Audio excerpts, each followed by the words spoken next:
In the vast, unforgiving deserts of North Africa, under the blistering sun and swirling sands, a rivalry began that would echo through the halls of Allied command for the rest of World War II. This was not a battle of armies. It was a battle of egos, strategy, and pride. At its center stood one man, Field Marshal Bernard Law Montgomery, Britain's most celebrated, yet most controversial commander. To the British public, he was Monty, the savior of Alamein, the man who had turned the tide against Rommel's feared Afrika Korps. To many American generals, however, he was something entirely different, an arrogant, condescending figure who treated them not as equals, but as subordinates in a British war. When Montgomery arrived in North Africa in August 1942, the British Eighth Army was demoralized. Its morale was shattered after a string of defeats under previous commanders. Supplies were low, spirits lower, and the legend of Rommel, the Desert Fox, haunted every man. But Montgomery brought something the army had been missing: unbreakable confidence. He reorganized, revitalized, and demanded total discipline. "I want no talk of defeat," he declared. "We will stand, and we will fight here." His words electrified his troops. Under his leadership, the Eighth Army transformed into a fighting machine, disciplined and focused.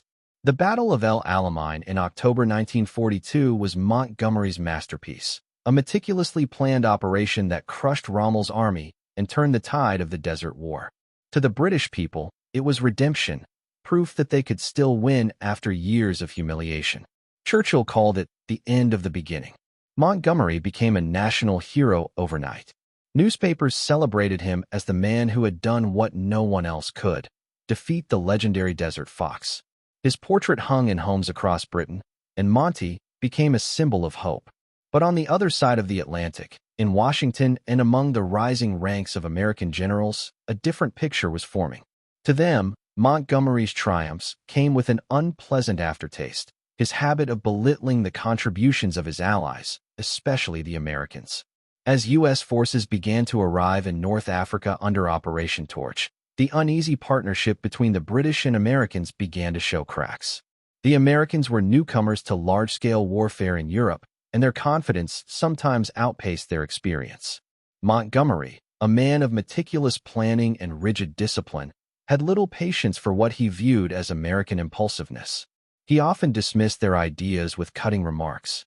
"The Yanks," he would mutter privately, "are good at machinery, but they don't understand war." It was this attitude that would sow the first seeds of resentment. In late 1942, when General Dwight D. Eisenhower, then commander of the Allied forces in North Africa, tried to coordinate British and American operations, Montgomery immediately began asserting dominance. He refused to take suggestions from American officers and frequently rewrote operational plans without consulting them. To Eisenhower, who was trying to hold the fragile coalition together, Montgomery's behavior was a diplomatic nightmare. To men like George S. Patton, who prized personal honor and independence, it was intolerable. Patton, commanding the U.S. II Corps, quickly found himself clashing with Montgomery both in the field and through reports that reached Allied headquarters. The Americans viewed the British as condescending imperialists. The British saw the Americans as inexperienced upstarts. In the middle of it all, Montgomery fanned the flames with his sharp tongue and iron ego. After the Battle of El Alamein, when reporters asked him about the American contribution to the campaign, Montgomery quipped, "The Americans? They are learning. They will do better next time." That line, repeated in U.S. newspapers, infuriated the American military establishment. Though Montgomery had meant it as a faint compliment, it came across as patronizing. The press, always eager for drama, began portraying him as the embodiment of British arrogance. Inside Allied headquarters, the tension was palpable. Eisenhower privately admitted to his staff that handling Montgomery required a diplomat's touch and a saint's patience. When the Allies moved into Tunisia in early 1943, those tensions turned into outright rivalry. The British Eighth Army under Montgomery advanced from the east, while the newly battle-tested American forces under General Omar Bradley and Patton pushed from the west. Their goal was to crush the remaining Axis forces trapped in Tunisia.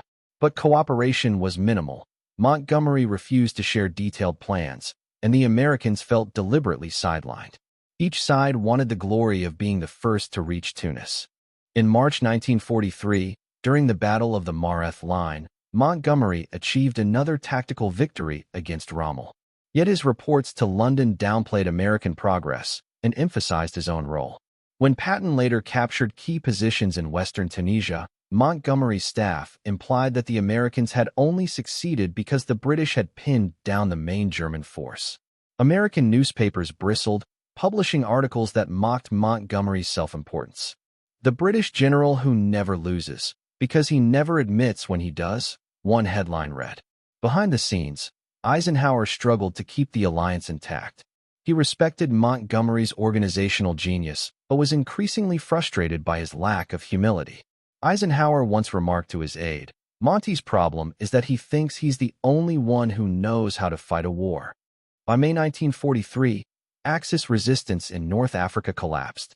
More than 250,000 German and Italian troops surrendered, marking one of the greatest Allied victories of the war. The British public hailed Montgomery as a military giant. But among the Americans, victory was mixed with bitterness. Many U.S. officers felt the British had stolen the spotlight.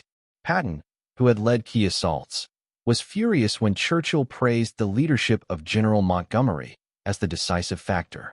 "The British will claim they won the damn war themselves," Patton muttered to his diary. As the Allied armies prepared for the next stage, the invasion of Sicily, Eisenhower faced a difficult dilemma. Montgomery demanded near-total control of ground operations. The Americans balked. To appease both sides, Eisenhower devised a divided command. Montgomery's 8th Army would land on the southeastern coast, while Patton's 7th Army would land on the western beaches. The plan, though practical on paper, was destined to become another stage for rivalry and resentment. The Sicilian campaign began in July 1943, and almost immediately, friction erupted.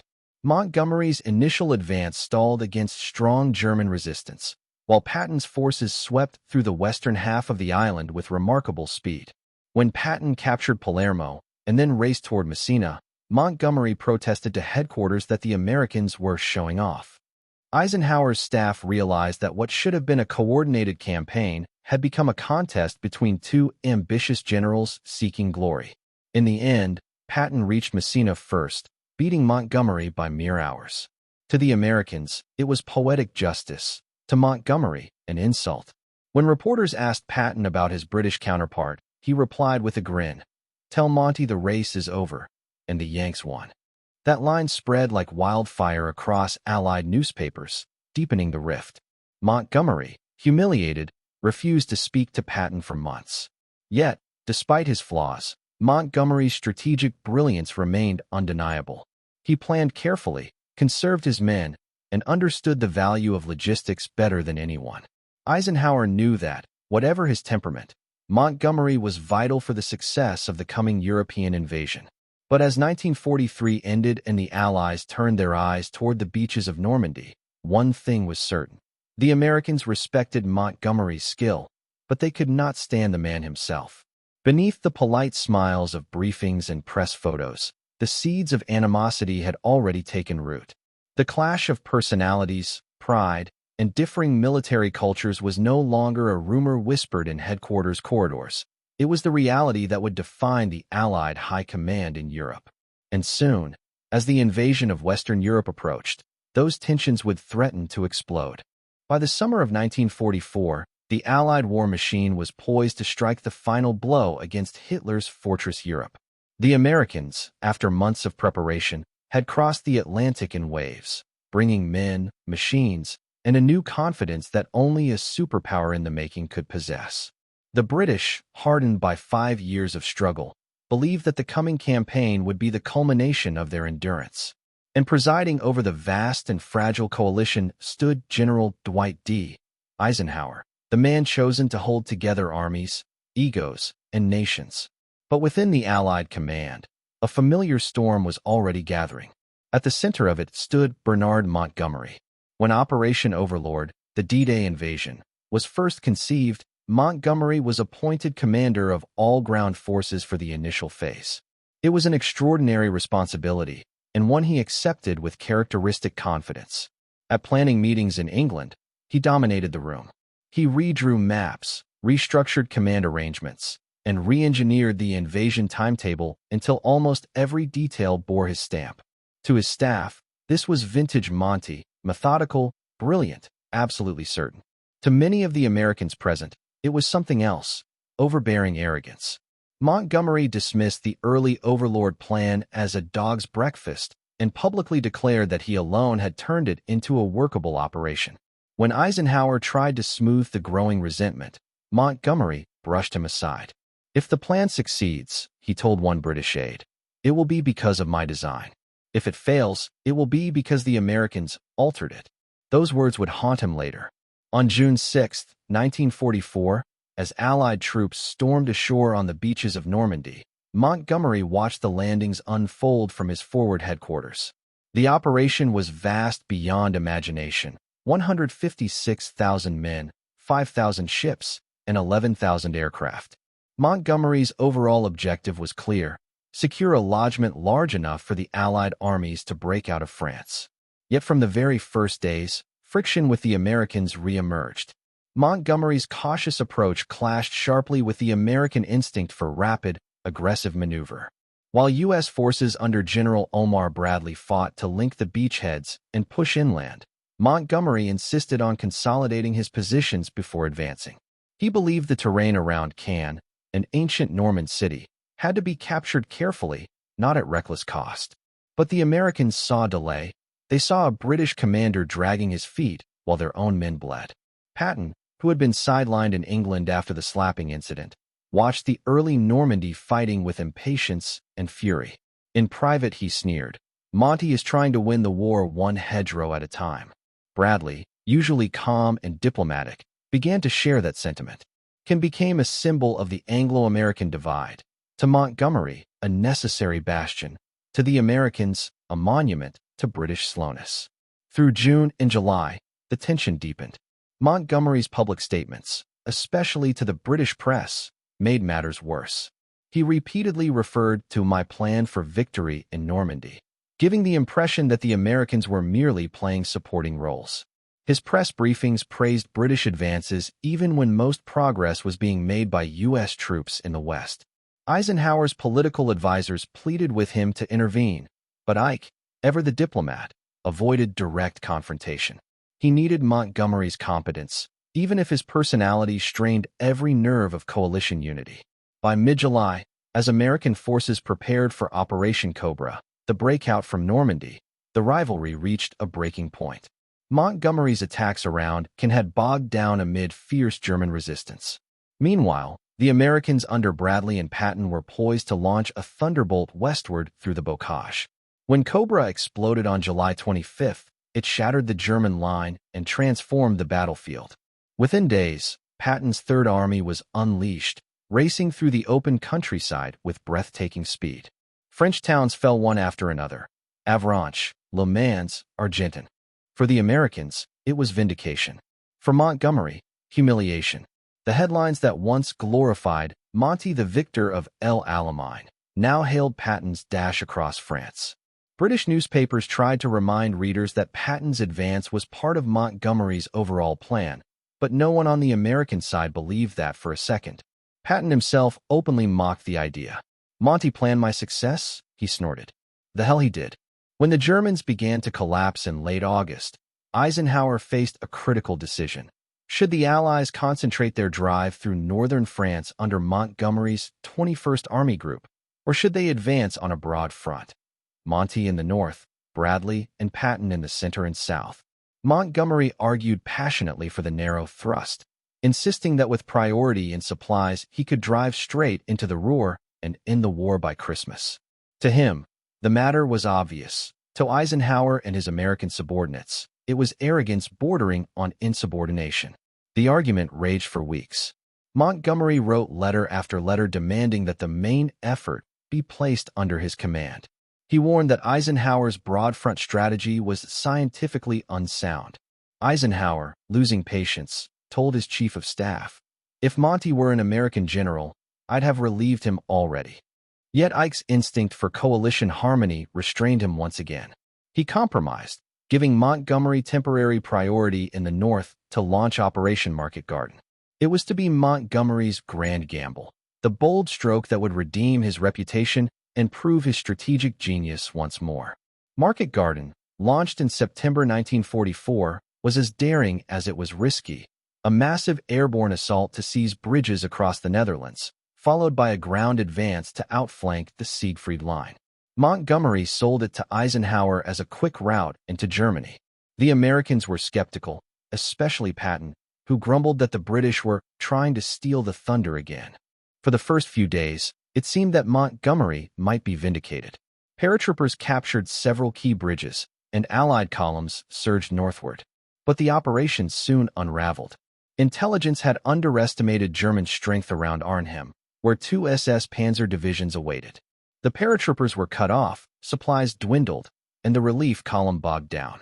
After 9 desperate days of fighting, the operation collapsed. The survivors of the British 1st Airborne Division limped back across the Rhine, leaving more than 8,000 casualties behind. In the aftermath, Montgomery refused to admit defeat. He told reporters it had been 90% successful, a phrase that infuriated the Americans. To Eisenhower, who had watched thousands of men die for a failed gamble, it was the final straw. 90% success means total failure when lives are the cost, he snapped. Bradley called Montgomery insufferable. Patton called him worse. Even among the British High Command, there was growing unease at Monty's inability to accept responsibility.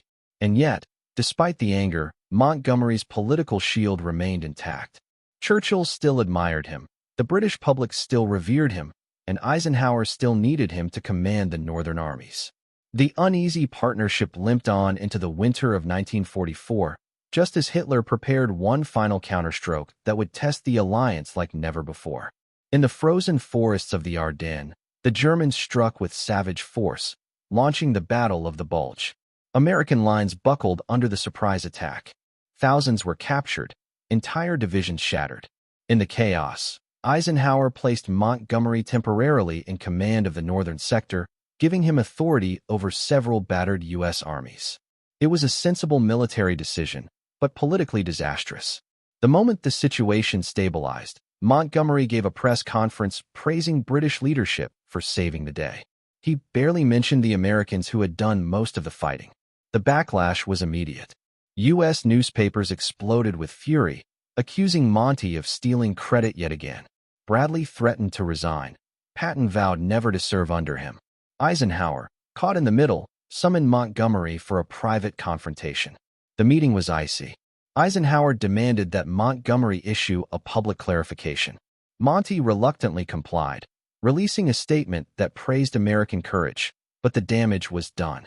The rift was now personal, emotional, and seemingly irreversible.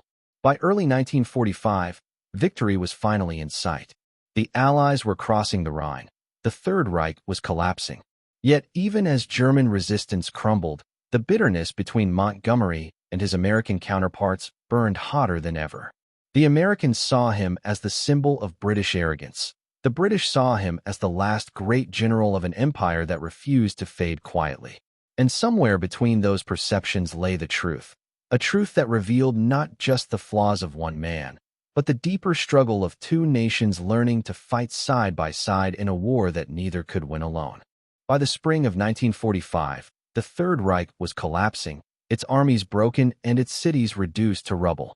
Across Western Europe, Allied soldiers advanced through the smoke of burning towns and shattered bridges, moving toward the Rhine, the last great barrier between them and Hitler's heartland. Yet behind the thunder of artillery and the triumph of liberation, another, quieter battle still raged, the battle for recognition, pride, and historical memory. And once again, Field Marshal Bernard Law Montgomery stood at the center of it all. In March 1945, Montgomery prepared for one of the largest river crossings in military history. Operation Plunder, the crossing of the Rhine near Wesel. It was an operation planned with typical Monty precision, massive artillery preparation, coordinated airborne drops, and an overwhelming concentration of force. The crossing was a success. Within days, British and Canadian troops were pouring into Germany.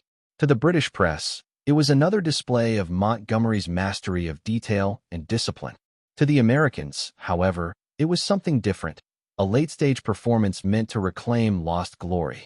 Patton, whose Third Army had already crossed the Rhine further south without fanfare, made sure his staff recorded the contrast. "Monty talks about crossing the Rhine," Patton said dryly, "while I'm already halfway to Frankfurt." To his men, he turned the moment into theater, ordering photographers to capture him urinating into the river as a personal message to the German people and, implicitly, to Montgomery himself. The rivalry had become almost farcical. Two of the most powerful armies in history were converging on victory, yet their commanders were consumed with one-upmanship. Eisenhower, watching from headquarters, was both amused and exhausted. "If we could harness Monty's ego and Patton's temper," he joked to his staff, "we could win another war by next week." But the amusement masked a serious problem. The rivalry had begun to influence strategic decisions. Montgomery wanted to drive north toward Hamburg and Denmark, securing northern Germany before the Soviets reached it. Patton wanted to push east and seize Prague. Eisenhower, desperate to prevent clashes with the Red Army, ordered both to halt short of Berlin. Montgomery protested furiously, accusing Ike of surrendering political advantage to Stalin. Patton raged that the British were being favored. It was coalition warfare at its most fragile, a house of cards built on victory and resentment. When Germany finally surrendered on May 8, 1945, the celebrations were global. In London, crowds cheered Montgomery as he stood on the balcony of the Horse Guards, waving modestly to a sea of flags. In America, headlines praised Eisenhower and the U.S. Army for bringing the war to its triumphant end. The alliance that had defeated Hitler had survived, but just barely.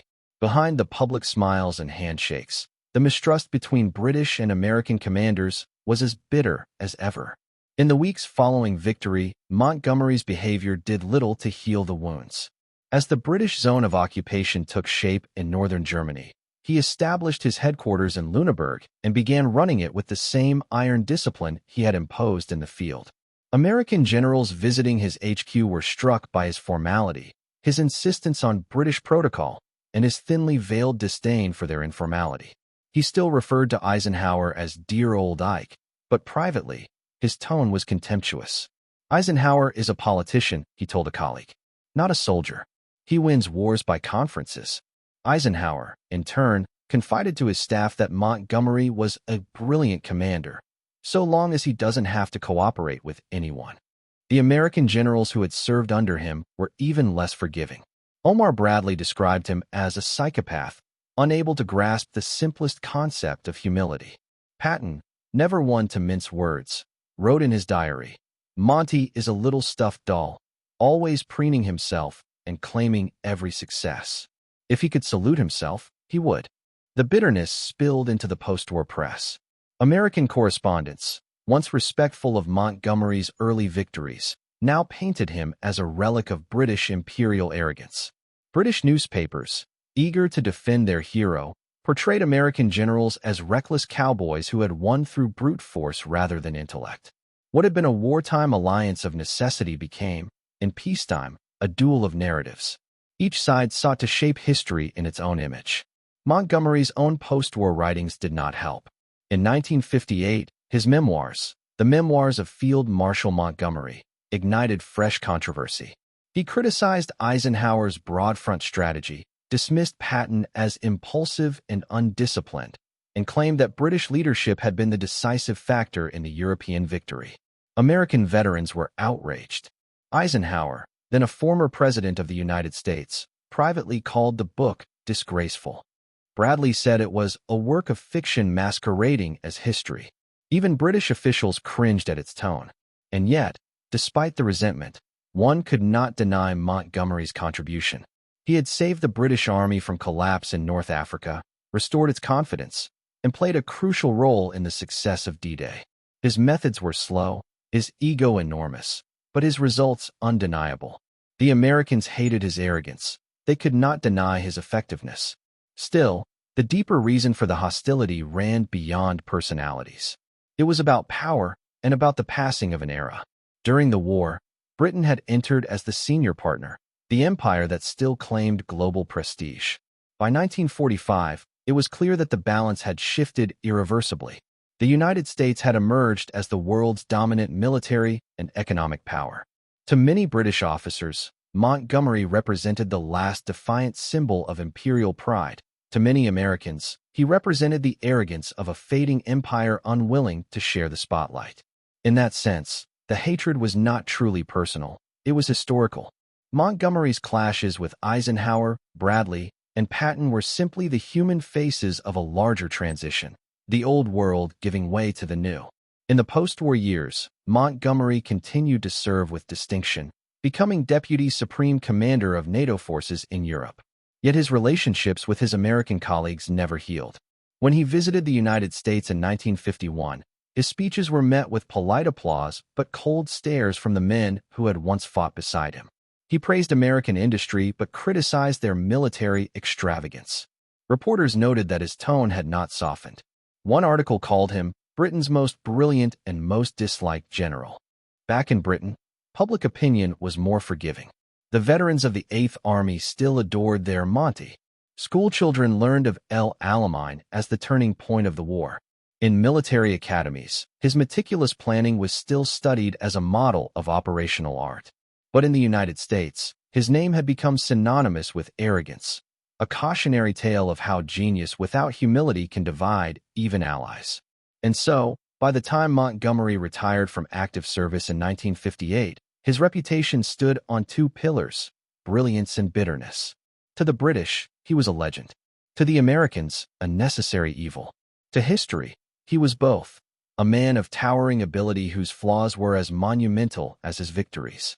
Yet perhaps the final irony is this: without Montgomery's stubbornness, the Allies might never have held together long enough to win. His inflexibility, maddening as it was, forced the coalition to define itself, to find balance between boldness and caution. In resisting him, the Americans discovered their own strength. In enduring him, Eisenhower proved his genius as a leader of men. Montgomery himself once wrote, "Leadership is the capacity and the will to rally men to a common purpose, and the character which inspires confidence." He possessed that will in abundance, but his character inspired admiration and resentment in equal measure.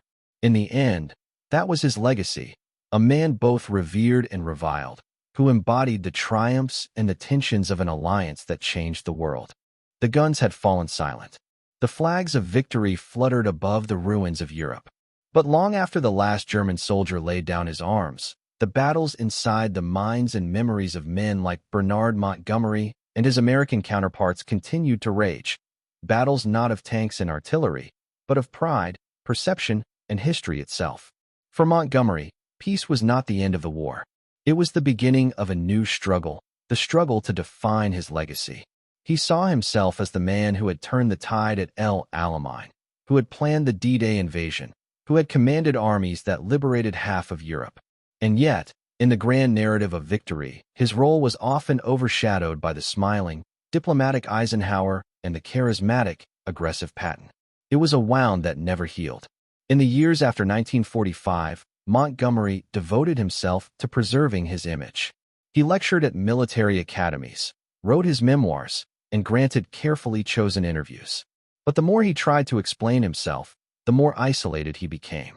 To the British public, he remained a national hero, a symbol of grit, precision, and the fighting spirit that had saved Britain from invasion.